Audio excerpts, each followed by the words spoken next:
श्री सत्यनारायण व्रत कथा। ओम नमो नारायणाय। नैमिषारण्य में एक बार ऋषियों ने सूत जी से पूछा, हे सूत जी, कलयुग में ऐसा कौन सा व्रत है जिससे मनुष्य को अल्प प्रयास में ही सभी सुखों की प्राप्ति हो। तब सूत जी बोले, हे ऋषियों, भगवान श्री विष्णु ने नारद जी को श्री सत्यनारायण व्रत का उपदेश दिया है।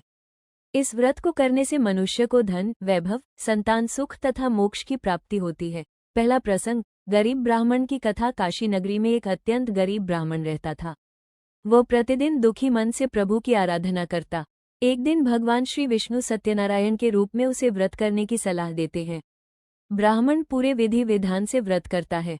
व्रत के प्रभाव से उसकी गरीबी दूर हो जाती है और उसका जीवन सुखमय बन जाता है। सीख, सच्चे मन से किया गया व्रत अवश्य फल देता है।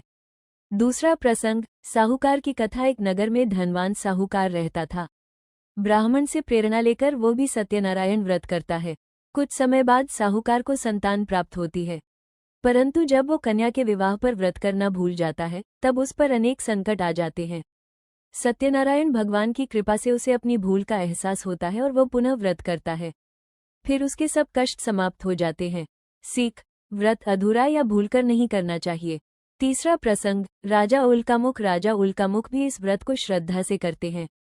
राज्य में सुख शांति बनी रहती है और प्रजा समृद्ध होती है। सीख, राजा हो या प्रजा, व्रत सभी के लिए समान फलदायक है। चौथा प्रसंग, व्यापारी साधु और पुत्र कथा। व्यापारी साधु समुद्र यात्रा पर निकलता है।